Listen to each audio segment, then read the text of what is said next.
E rieccoci in onda questa mattina come tutti i mercoledì, il 99,9% dei mercoledì che Zeus ci manda in terra, abbiamo gli scorretti per nostra fortuna per nostra fortuna, Carlo Cambi che vedo già in collegamento, che ringrazio infinitamente perché gratis et amore Dei Carlo Cambi tiene fede a questa rubrica con incrollabile fiducia nei mezzi di questa radio e anche con incrollabile fiducia in me, negli ascoltatori, nelle ascoltatrici, insomma in questa piccola grande comunità che fa riferimento a Radio Libertà. Quindi grazie veramente, non è una roba d'ufficio, non è retorica, ma è veramente apprezzamento, perché nel panorama che ci circonda a livello anche giornalistico, umano e politico, una disponibilità come la tua per me è un dono prezioso ed è un dono prezioso anche per chi ci segue, questo è sicuro perché lo vedo dai commenti, dalla partecipazione. Dono prezioso è la libertà di espressione, di opinione, di confronto, ciò che tu ci garantisci, oltre alla grande competenza e alla professionalità giornalistica ineguagliabile. Questo è un mio giudizio, lo dico apertamente perché quello che dico in privato dico in pubblico da sempre, è l'unica regola per essere tranquilli. Quindi grazie allora, Carlo. Dopo mi consentirai 1 minuto e mezzo di autobiografia, così ti spiego un po' di cose. Sì, ma anche subito, Carlo. Così entriamo. Buongiorno Cardinale, intanto, stia bene.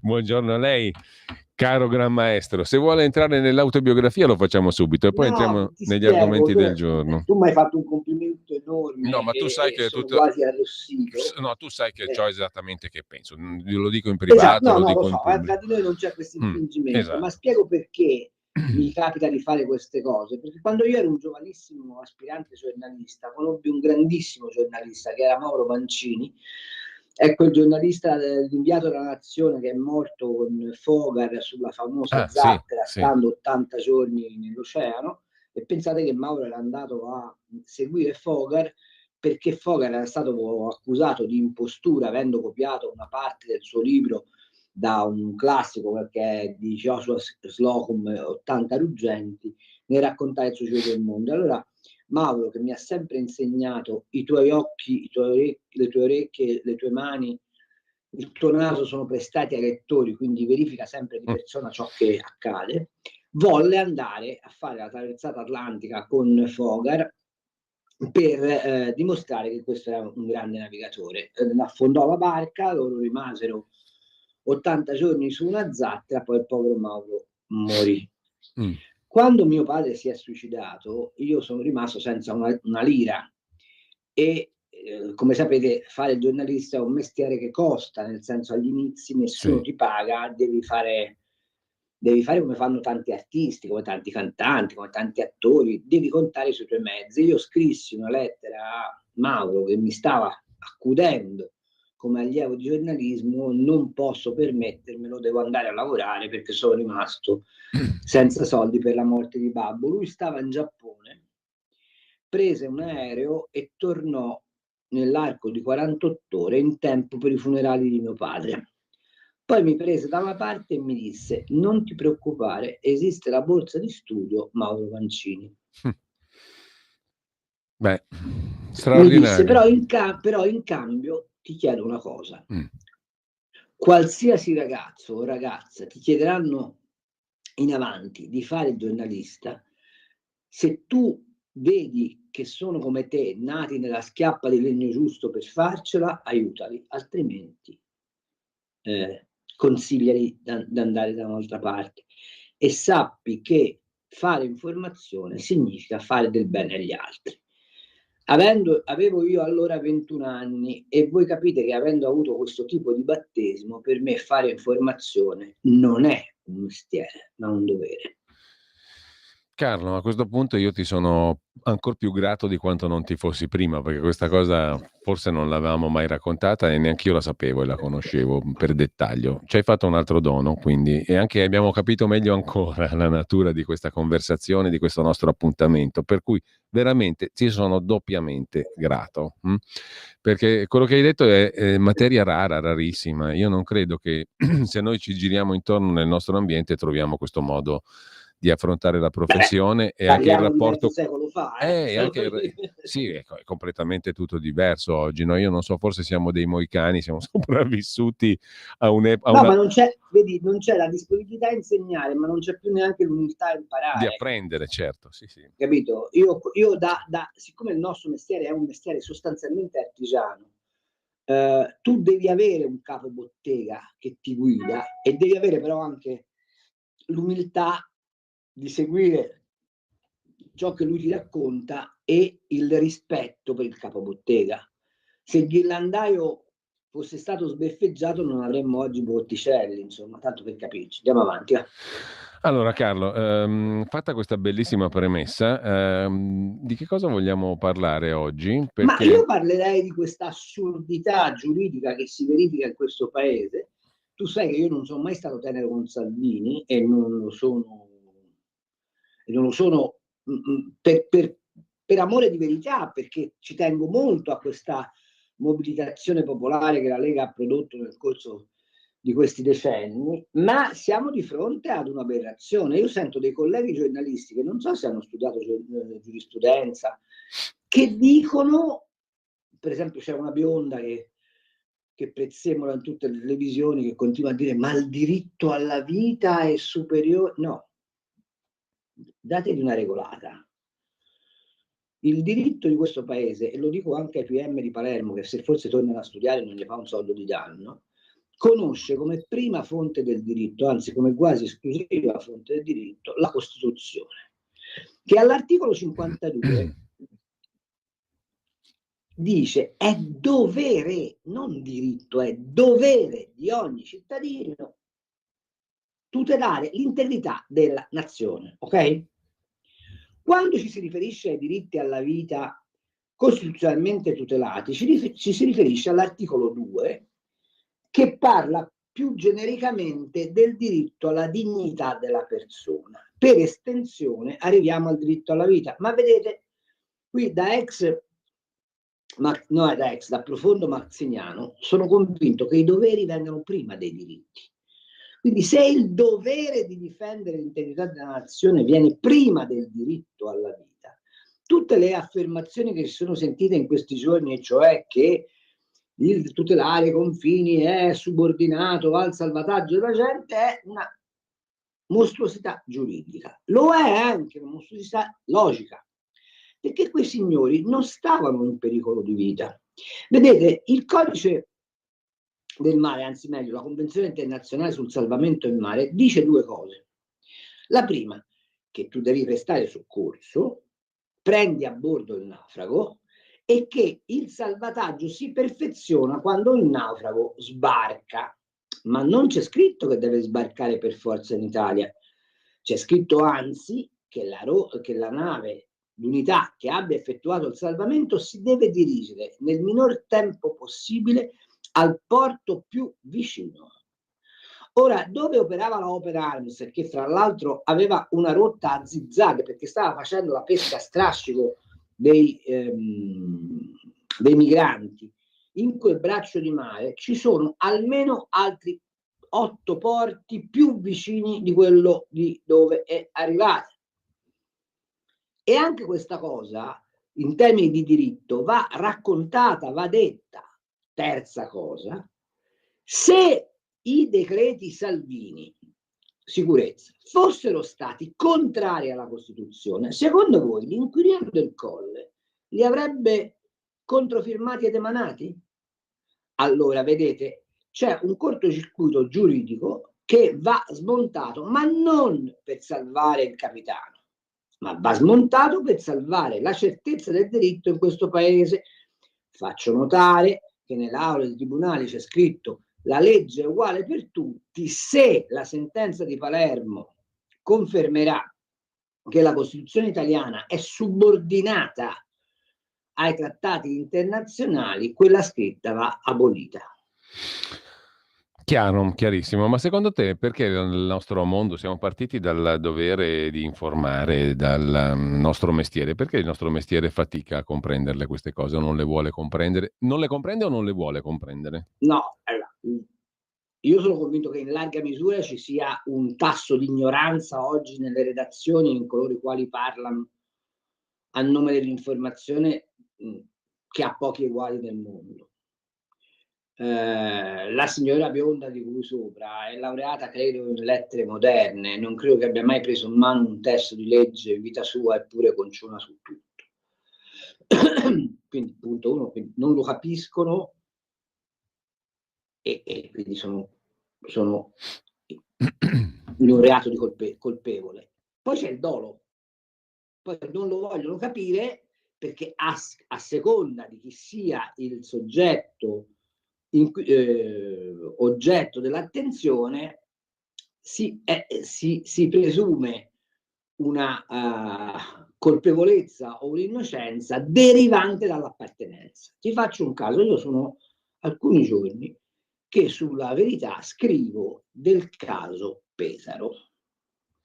Non c'è un altro giornale nazionale che si sia preso la briga di capire che cosa succede a Pesaro, ma è semplicissimo. A Pesaro il comune, governato da Matteo Ricci fino a qualche mese fa, quando si è candidato per le elezioni europee, risultando eletto. Diciamo, parentesi, è uno che piace abbastanza alla gente che piace. Che piace molto alla gente che piace, prezzemolo in tutte le TV e anzi dispensa, come posso dire, patenti di moralità e di credibilità come se fosse l'angelo del giudizio. Questo signore ha una fondazione che si chiama Fondazione Pescheria, che è controllata dal comune, che è quella che spende i soldi dell'assessorato alla cultura, con un piccolo particolare però, che il presidente della Fondazione Pescheria è lo stesso assessore alla cultura, il quale si dà i soldi e si chiede i soldi e si spende i soldi. Con lo scherzetto di Pesaro Capitale della Cultura si sono fatti secchi 4 milioni di euro dei contribuenti italiani, ma non basta. C'è un'associazione, la cosiddetta Opera Maestra, che ha come statuto l'essere associazione culturale, che ha beccato in 2 anni 566.000 euro di appalti per fare la qualunque. È emerso per stessa ammissione dell'assessore competente che c'è una determina in cui viene affidato a questa associazione di riparare dei rubinetti, associazione culturale, ma in realtà c'è questa dizione, ma gli si danno 20.000 euro per far fare dei murales. E l'assessore dice: è vero, abbiamo scritto il falso nella determina, però la colpa non è mia, è del funzionario del comune. Da mesi la Guardia di Finanza sta indagando, ci sono una serie infinite di altre cose. Per esempio si dice che uno dei sindaci revisori di Banca Marche, quella saltata per aria, si faceva dare le mazzette per concedere i mutui. Si dice per esempio che il portavoce di Matteo Ricci, membro di questa associazione o comunque vicino a questa associazione Opera Maestra, sia stato beneficiato largamente di incarichi. Si dice addirittura che ci sono degli affidamenti diretti a società di consiglieri comunali. Bene, di tutta questa roba non si è occupato nessuno. La Procura della Repubblica di Pesaro sta indagando lentissimo pede e, come vedi, non c'è alcuna previsione di, come posso dire, di scandalo. Ma tieni presente che Pesaro diventa capitale della cultura essendo ministro della cultura Franceschini, che ha occupato il Collegio Romano, quello del famoso caso San Giuliano Boccia, per 7 anni, sì. È un ministro che è stato lì 7 anni, che nomina la commissione per la scelta della capitale della cultura nel 2002 e la fa presiedere dalla direttrice di Rai Cultura, che è una sua pupilla, è stata nell'ufficio stampa del PD, credo, comunque è chiaramente di appartenenza PD, che nomina capitale della cultura la città di cui è sindaco Matteo Ricci, il quale in quel momento si candida su spinta di Orlando alla segreteria del PD, ma appena Pesaro viene nominata capitale della cultura per il 2024, ritira la candidatura in accordo con Franceschini che stava appoggiando la Schlein. Domanda: la Boccia ha fatto qualcosa di peggio di questo? Ecco, no, appunto, dal punto di vista dell'opportunità politica. Mi stava venendo da dire che in confronto la vicenda Boccia fa ridere. Ecco, però se ne occupa solo Cambi sulla Verità, peraltro con un giornale che fa una gran fatica a pubblicare questa roba. Ecco, mi veniva un altro paragone, perfino la vicenda dei fratelli di Michele Emiliano, il presidente della Puglia, fa ridere in confronto, no? 4 mobili forniti alla regione o giù di lì. Questo è quanto. Io chiedo a qualche onorevole della Lega, se stamattina ci ha ascoltato, di fare squadra insieme all'onorevole Baldelli di Fratelli d'Italia, che per adesso è il solo che ha tirato fuori a livello nazionale questa faccenda. No, anche perché questa faccenda non credo che sia dovuta a malanimo tuo o incaponimento nei confronti di Ricci o qualcuno. È la ricerca che ha fatto un'avvocatessa di Pesaro, che si era candidata a sindaco con una lista civica, la quale non molla e ovviamente ha fatto denunce, esposti, eccetera, eccetera, e ha il dossier tra le mani. Apro parentesi, l'ANAC, l'autorità garante della concorrenza, ha messo sotto inchiesta, sotto indagine questa fondazione peschiera, quindi ce n'è abbastanza per occuparsene, eppure non si riesce. Lo dico anche in prospettiva delle elezioni regionali 2025, perché Matteo Ricci è il candidato in pectore del PD.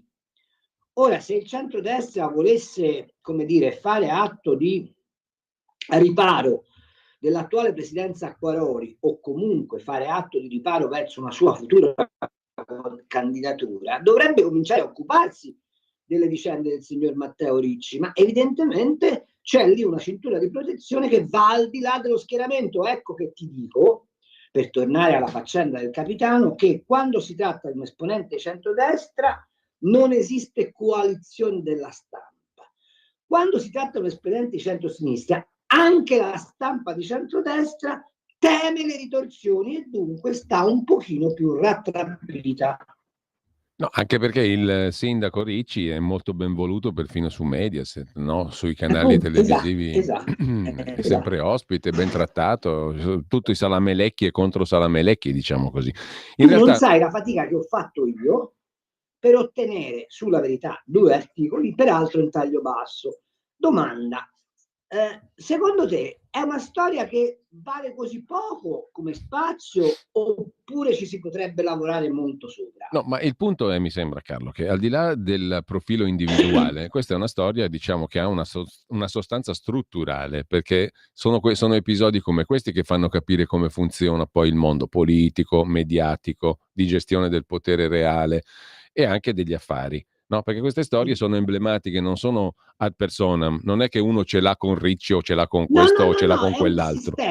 Tant'è vero che è che mettono in luce storie, sistema Pesaro. Appunto, storie di questo tipo mettono in luce un aspetto strutturale o di sistema, come dici giustamente tu, e questi sistemi si replicano in contesti diversi, ma diciamo compito nostro sarebbe quello di raccontarli mano a mano, no? Nei vari contesti, perché hanno un carattere appunto strutturale, non individuale, non è una polemica gratuita contro uno, è contro un sistema, un modo di gestire la cosa pubblica, e questo è il punto rilevante, no? Però evidentemente non interessa più a nessuno questa roba qua. No, ma perché poi dietro, in trasparenza, dovessi vedere le candidature, cioè ci sono assessori che sono stati in una giunta, che si ricandidano ma diventano presidenti del consiglio comunale, ci sono i presidenti del consiglio comunale che invece diventano assessori, ci sono i presidenti delle commissioni di garanzie che diventano assessori, gli assessori che diventano presidenti, cioè è un continuo, come dire, fare a muina, ma perché la nave rimanga sempre sulla stessa rotta.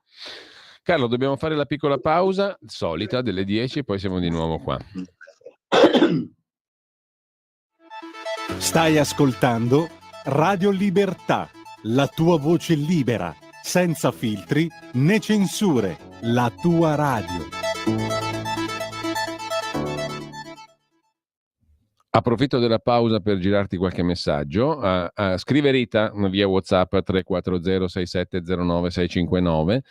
Anche per me Carlo Cambi è un dono prezioso, ma quanto mi piace quest'uomo, scrive un altro ascoltatore, invece ironizza, Carlo Cainarca, Cambi ti ha dato del ragazzo, complimentone, questo a margine. Silvio da Torino, non erano naufraghi né in pericolo di vita, fosse vero il contrario, allora anche in crociera, se voglio sbarcare e non è lo scalo giusto, diventa sequestro di persona? Si domanda l'ascoltatore. Riferisce al dottor Cambi, Luciana, ora da Monza e Brianza, ma viene da Udine, ascoltatrice da anni, che la mia ammirazione smisurata della sua persona, umana e professionale, dopo questa personalissima confidenza è diventata incontenibile. Te lo giro. Un grande abbraccio Grazie. forte e fraterno, Gianni, da Genova a Carlo. Gandalf il Bianco, una vera colonna di Radio Libertà, persona unica e rara, un onore ascoltarlo. Fa davvero il bene di chi ha la fortuna di ascoltarlo.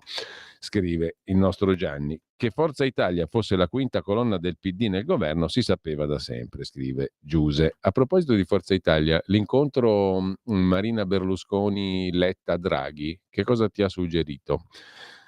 Che la famiglia Berlusconi continua quello che ha sempre fatto da quando il Cavaliere scese, si candidò, e cioè tutela i suoi affari tenendo buono il cotè politico. Siccome lei teme, giustamente, che la Rai meloniana si sfaldi, cosa fa? Comincia a tessere una tela di relazioni che la pone in posizione bipartisan, in modo che qualsiasi cosa succeda l'impero Mediaset non abbia a subire contraccolpi. Il che mi sembra Non credo anche... che stiano pensando di entrare volutamente in politica. Una cosa so per certo: credono che Tajani cominci ad assumere un profilo di eccessiva autonomia e quindi lo devono richiamare all'ordine, ma esclusivamente per le cose che interessano l'ambito di affari della famiglia Berlusconi. Chiaro. Tornando a Salvini, io non voglio fare così previsioni facili, però sulla scorta di quanto argomentavi prima, quindi in maniera argomentata e ponderata, ti chiedo, a tuo giudizio, che cosa prevedi nello sviluppo giudiziario di questa vicenda che riguarda Matteo Salvini? L'accusa ha chiesto 6 anni, come tutti sanno. Secondo te dove si va a parare? Cosa succede? Allora, se il collegio giudicante è un collegio giudicante che porta con onore la toga, Salvini non può che essere assolto. Se il collegio giudicante invece fa parte della cricca che Palamara ha così limpidamente raccontato nel libro che ha scritto con Sallusti, allora Salvini ha già una sentenza scritta. Ma qualora quella sentenza fosse negativa per Salvini, ci sarebbe seriamente da domandarsi se siamo ancora all'interno di un regime democratico e se siamo ancora in un luogo dove esiste la libertà della politica. Credo che i politici, per esempio di sinistra, invece di tifare per la condanna di Salvini, dovrebbero temere la condanna di Salvini. Perché se noi consentiamo alla magistratura di esercitare il proprio potere, apro parentesi, ricordo ogni volta che quando si dice la separazione dei poteri riferendosi alla magistratura si dice una stupidaggine. La magistratura non è un potere, è un ordine. È un ordine, quindi è un'articolazione della struttura amministrativa dello Stato. Non riceve un'investitura diretta dal popolo, che è, a norma di Costituzione, l'unico delegato a concedere l'esercizio del potere. Chiusa parentesi. Dovrebbero temere, perché a quel punto la magistratura è libera di sindacare qualsiasi cosa il potere eletto dal popolo faccia. Richiamo al proposito, ed è strano che nessuno l'abbia scritto, io poi non lo scrivo perché tanto sulla Verità non me lo pubblicherebbero, ma che nessuno richiami quella straordinaria intuizione giuridica che ha avuto Sabino Cassese a proposito del processo Toti.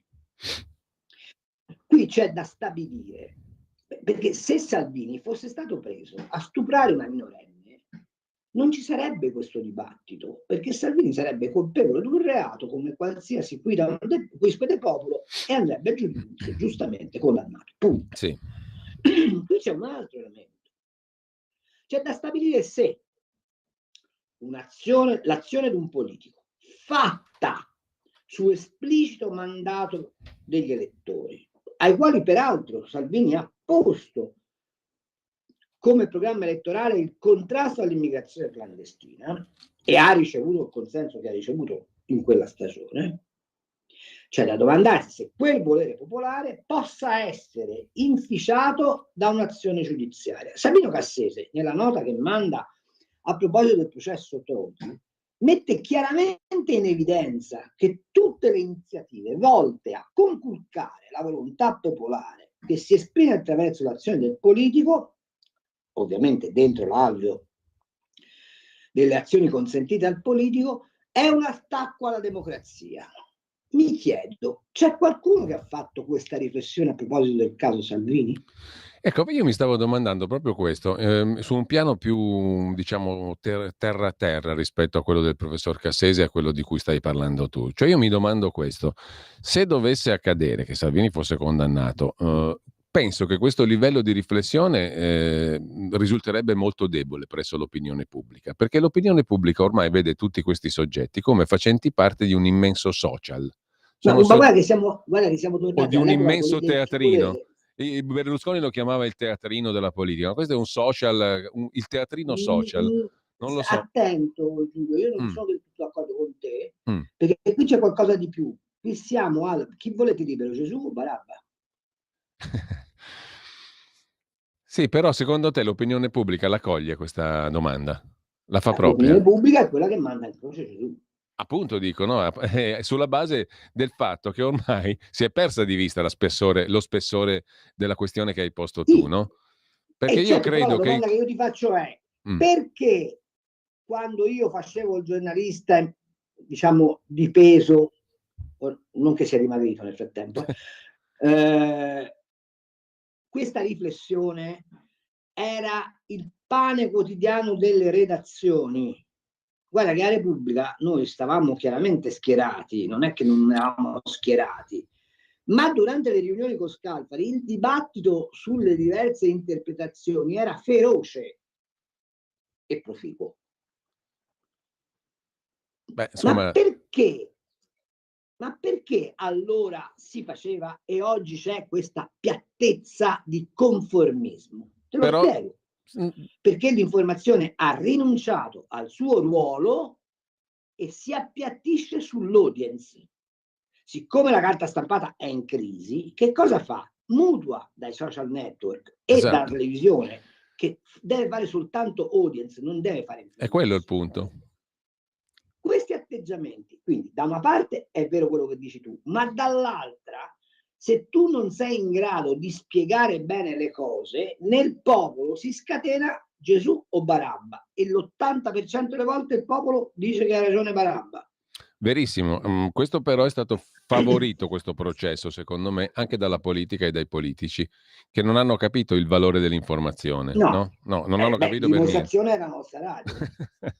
In cui parliamo in casa nostra. No, ma lo dico seriamente però, questo qui è un meccanismo talmente, diciamo, a vite, a spirale, che vai sempre più in basso, perché questo è il punto secondo me, ma neanche loro hanno capito che era giusto difendere la critica, l'opinione diversa e non avere uno stuolo di giornalisti lecchini, come nella maggior parte dei casi io vedo adesso, no? Perché se per caso te accendi la televisione in qualsiasi momento trovi il gioco delle parti, c'è il giornalista di destra, c'è quell'altro di sinistra, cioè tutto un déjà vu, non c'è niente di particolarmente stimolante, c'è uno stuolo di giornalisti schiavi e gli editori vogliono sempre più giornalisti schiavi. Il cane da guardia del potere è una metafora che fa ridere, non esiste più, e però questo non è un meccanismo che va a vantaggio della collettività, va a svantaggio di tutti, secondo me, compresi loro, compresi i politici, perché quando poi i politici si trovano davanti a questioni di sostanza, di spessore democratico, quello spessore lì è evanescente, non si percepisce più. Siamo arrivati al punto che la sinistra aveva nominato la Ferragni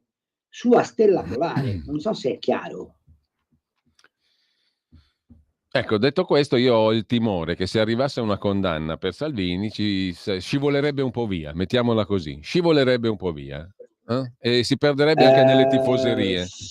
Sì, no. Non lo so, è un Io timore. la vedo in due modi. In un primo momento accenderebbe la tifoseria e l'odio anti-Salvini, anti-Lega, cioè penso che il Cardinal Zuppi abbia messo da parte un Montrachet che sta, o che so, una bottiglia di Dom Perignon che sta sperando nel momento in cui ci fosse questo pronunciamento, non comprendendo per esempio che la Chiesa avrebbe un altro dovere, cioè avrebbe quello di fare evangelizzazione in Africa e di impedire le partenze, perché questo sarebbe il suo mestiere, non quello di armare le unità di appoggio a Casarini.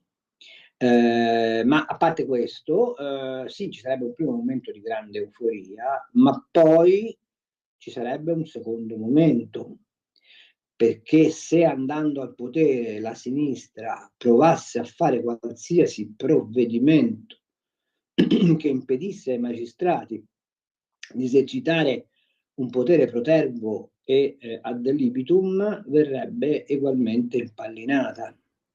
Ricordati che cosa è successo con Mani Pulite quando il popolo ha detto Berlusconi vada a governare, perché comunque che sia noi non consegniamo agli eredi della dittatura comunista il paese. La magistratura ha cominciato uno sforzo titanico per distruggere la volontà popolare, ma la magistratura ha poi colpito Mastella, che era allora ministro di giustizia del governo Prodi, per far cadere il governo Prodi, perché il governo Prodi non obbediva ciecamente ai diktat dell'Associazione Nazionale Magistrati. Allora, una volta che tu liberi gli istinti animali che stanno dentro le caste, ne rimani comunque vittima. Puoi anche sperare di cavalcarli per avere delle vittorie effimere, ma nel lungo periodo questi ti mangeranno. Allora, Carlo, e un saggio come Violante, che è uomo di magistratura, che è uomo che conosce bene il sistema dall'interno, sulla faccenda per esempio del famolostriano della direzione antimafia, ha avvertito dicendo guardate che lì c'è un blocco di potere spaventosamente attivo, e ha avvertito la sinistra dicendo guardatevi da quella roba lì, perché quella roba lì colpisce nel momento in cui serve chiunque, parlando esplicitamente non di una ricerca di denaro o una ricerca di favore, ma di un esercizio alternativo di potere.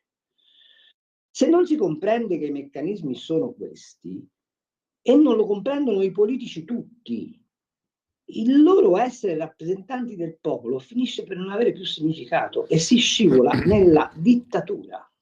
Molto chiaro. Carlo, il vero fascismo è quello.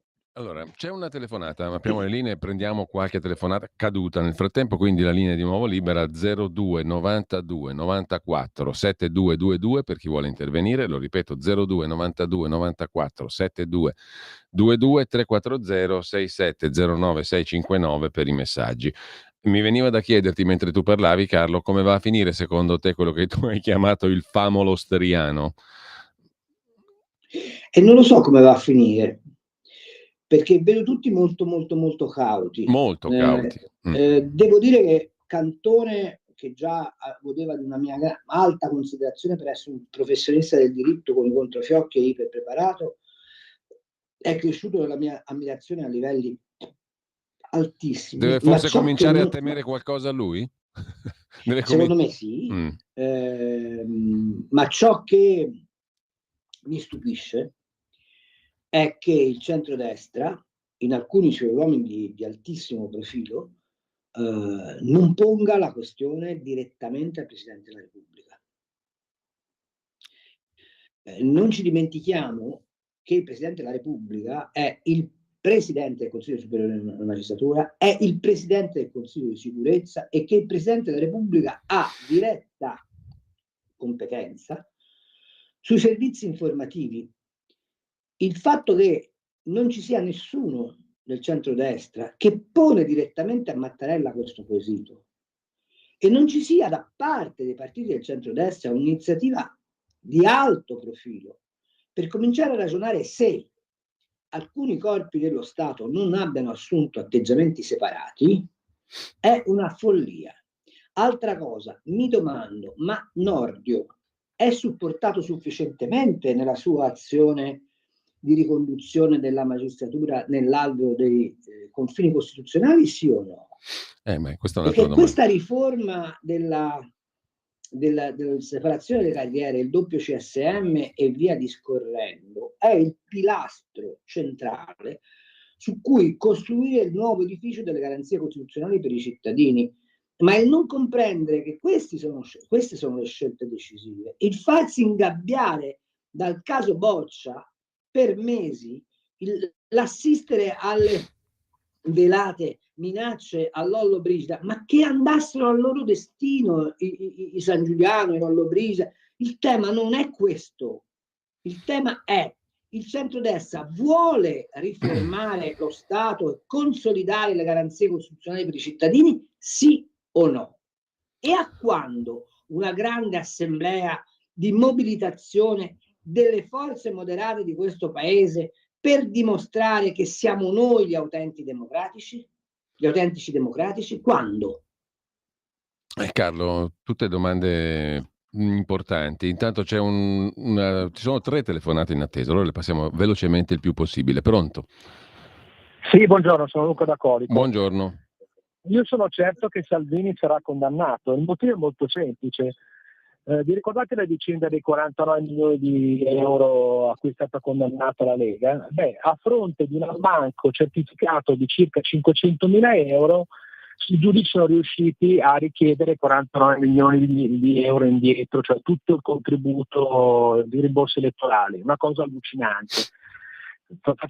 Guardate cosa è successo invece col fallimento di un'unità che ha lasciato più di 100 milioni di euro e che chi non ha pagato quei soldi. Quindi io purtroppo sono certo che Salvini sarà condannato, probabilmente una pena inferiore a quella richiesta, affidato ai servizi sociali, e questo sarà il suo destino. Vi ringrazio. Grazie Luca, altra telefonata, la passiamo subito. Poi mi domando se valga ancora la legge Severino, perché uno si deve dimettere anche dopo condanna in primo grado, no? Sì, vale. O no? Vale, no? Vale. Vale, perché io ho letto Salvini dice io non mi dimetto, non faccio, però insomma se c'è la legge ti devi dimettere per forza, o sbaglio? Nel caso in cui c'è un'altra telefonata, 2 telefonate, pronto? Caduta, passiamo alla terza. Eccolo qua, Gianni, buongiorno. Sono Gianni, ciao, un abbraccio caloroso a Carlo, persona di grandissima dignità, dato che ha raccontato con grandissimo spessore morale la vicenda di suo papà e gli sono vicinissimo. Grazie. Il discorso che volevo fare era quello appunto di indire, che poi non so come andrà a finire, un referendum popolare per schiodare questa situazione catastrofica che si va creando di nuovo e si va riproponendo nella distruzione europea, perché con questa commissione fatta da personaggi come minimo equivoci e con a capo quella von der Leyen lì, che è una cosa che ha fatto dei danni nel suo paese eccetera, e poi certamente che col Quarafitto che aveva votato il Digital Ag Service insieme al suo compare Tajani, cosa vorremmo pretendere che salviamo la situazione di questo paese che sta andando a rotoli? Punto interrogativo. Bisogna al più presto fare una proposta di referendum popolare per mandare al diavolo questi criminali qui che stanno distruggendo il nostro paese, la nostra civiltà. Grazie Gianni, c'è un'altra coppia di telefonate, poi lasciamo la parola però a Carlo Cambi e giro anche gli ultimi messaggi via WhatsApp. Pronto, buongiorno. Io non sento niente. Pronto? Continua. Ciao, buongiorno. Buongiorno, eccoci qua. Sì, ciao anche al maestro Cambi, al quale, a parte la fede calcistica, mi sento molto vicino. Volevo dire questo: io ho finito a leggere da molto poco un libro scritto da Franco Miglio di 4 anni che ha passato con la Lega, e mi ricordo che in una telefonata scritta su questo libro il Francesco Cossiga gli diceva di tacitare un poco Bossi, se no a Bossi avrebbe fatto trovare la macchina piena di cocaina. Questa era la minaccia che una volta arrivavano dall'alto. Adesso le minacce a me sembra che non arrivino né dall'alto né dal basso, ma volano. Io non so se a te è mai capitato di incontrare una persona che conosci o conosci poco, ti fermi e lei ti guarda e ti fa un mezzo sorriso. Nel tuo cervello scatta subito una cosa che, ma che cazzo sa questo che io non so? Cosa sa di me?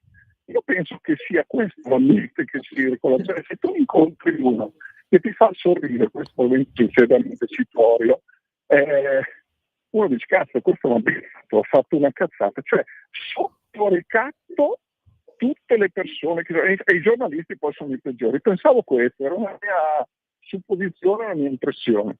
Grazie di quello che fate, ciao. Carlo. Allora, Gianni, dico c'è che... una telefonata ancora, chiedo scusa, ti chiedo prego. scusa Carlo, passiamo all'ultima telefonata, pronto? Pronto? Buongiorno. Buongiorno Canacca, sempre complimenti al mitico Carlo Cambi. Prego. Scusi, è un po' di tosse. Caro Cambi, qui il problema è uno. Io quando sono venuto 20 anni fa a Rieti, lei forse la conoscerà perché siamo anche confinanti con le Marche, va bene? Una cittadina graziosa, piena di storia, del buon vivere, del buon mangiare, piena di natura incontaminata, il Terminillo, i conventi francescani, i santuari francescani, Greccio, Fonte Colombo, il Lago del Salto, un paradiso in terra. Adesso Rieti, non negli ultimi 20 anni, negli ultimi 7-8 anni ha subito un degrado per via dell'immigrazione clandestina che praticamente l'ha trasformata da una cittadina tranquilla a un vero inferno. Il problema soprattutto è demografico, caro Cambi, perché io qui nella stessa via in centro a Rieti ho 2 matrone africane di un quintale l'uno che hanno una 3 e un'altra 2 bambini. Stanno perennemente gravide, facendo una proiezione in futuro, questi ne sporneranno 7-8, va bene? Invece di dire sparare cazzate in alta quota, il nostro Papa Ciccio, ma perché non educa per esempio i suoi migliaia di missionari in Africa distribuendo milioni di preservativi, di anticoncezionali, di spirali, di fare un'educazione sessuale adeguata e non che ogni botta deve essere una tacca, deve essere un figlio. Questi hanno più di 1 miliardo e 200 milioni di abitanti in Africa. Con la proiezione che hanno, questi arriveranno a 3 miliardi entro 20 anni. Dove cazzo li mettiamo? Come li fai a cogliere? Questo è il problema. Dire a questi sciagurati dimissionari di non andare a redimere le anime perse, va bene, le pecorelle smarrite, distribuire preservativi e grazie anche al nostro ascoltatore. Carlo, prego. Si chiama profilassi internazionale, quella che vuole il nostro ascoltatore, che non ha tutti i torti, per l'amor di Dio. Anzi, ha molte ragioni. La faccenda è un po' più complicata, per esempio. Io la smetterei con i bonus e farei una cosa sola: costruirei un sacco di asili nido, darei alle mamme 3 anni di stipendio dopo che hanno partorito e mi darei da fare tantissimo perché fosse sviluppato lo smart working per l'occupazione femminile, per esempio. Ma insomma non sono ministro di alcunché, quindi le mie parole non hanno nessuna capacità di incidenza. Con una battuta potrei dire che forse i missionari in Africa contribuiscono all'aumento demografico, ma lasciamo perdere. Invece, per quel che diceva il nostro amico, il sorriso, il sospetto, questa è in larghissima misura il rincoglionimento derivante da abuso di social network. Perché siccome i social network sono quei luoghi dove ci si può dichiarare amici senza essersi mai visti e dove si possono scambiare invettive e spesso e volentieri gli istinti più bassi trovano udienza, questo poi finisce per condizionare il nostro comportamento. Io ricordo che una volta ho scritto, ma non voglio autocitarmi, una cosa di cui si discuteva ai tempi di Umberto Eco, secondo me i social network non sono libertà di parola, ma sono parole in libertà, che sono due cose molto diverse.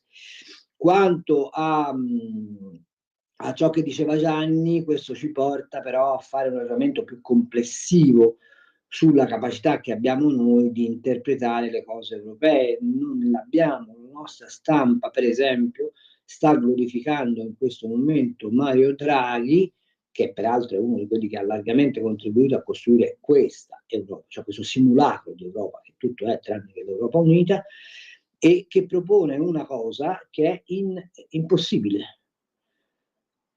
Impossibile perché il debito comune non si può fare per una serie infinita di ragioni. Bisognerebbe smontare tutti gli stati nazionali, condizionare tutte le opinioni pubbliche e dopodiché arrivare a fare il debito comune. Ma voi ce la vedete, la ex Germania dell'Est, dove si paga ancora in marchi? Sappiate che in Germania il marco ha ancora perfetta circolazione e i tedeschi hanno ottenuto che tutti gli altri paesi che sono entrati nell'euro abolissero le loro monete nazionali. Gli unici che l'hanno tenuta senza scadenza sono i tedeschi. Voi, dicevo, ve lo immaginate i tedeschi dell'Est che stanno votando in questo momento per i partiti neonazisti perché non si sentono garantiti in Germania, che accettano l'idea di fare debito comune perché il pescatore di Mazzara del Vallo, che in questo momento è stato costretto dall'Unione Europea a montare le telecamere a bordo per essere spiato in ogni azione di pesca che fa, abbia il peschereccio nuovo? È una follia, come è una follia ritenere che l'economia oggi, dominata da enormi agglomerati finanziari, possa essere condizionata da un piano keynesiano invecchiato rapidissimamente. Qui il tema è un altro, è domandarsi se il sistema di welfare, che peraltro viene incentivato per tenere in piedi la, come posso dire, retorica dell'accoglienza, è in grado ancora di stare in piedi con questi numeri di demografia dei paesi che lo generano, è in grado di stare in piedi con il PIL dei paesi che lo sostengono, e se smontando il sistema di welfare non sia necessario fare una vera rivoluzione liberale che libera la finanza dei singoli cittadini e li obbliga a pagarsi gran parte dei servizi, aprendo un nuovo mercato che è quello della cura della persona. Ma questi ragionamenti richiederebbero un approccio laico alle varie prese di posizione. Ma se si parte dal presupposto che ciò che dice Draghi è come quello che ha detto il Nazareno, cioè il Vangelo, e se soprattutto nelle redazioni non si hanno dei livelli di acculturazione economica sufficienti per leggere criticamente ciò che promana dall'Europa o da Draghi, è chiaro che si casca in queste cose. Faccio un ragionamento.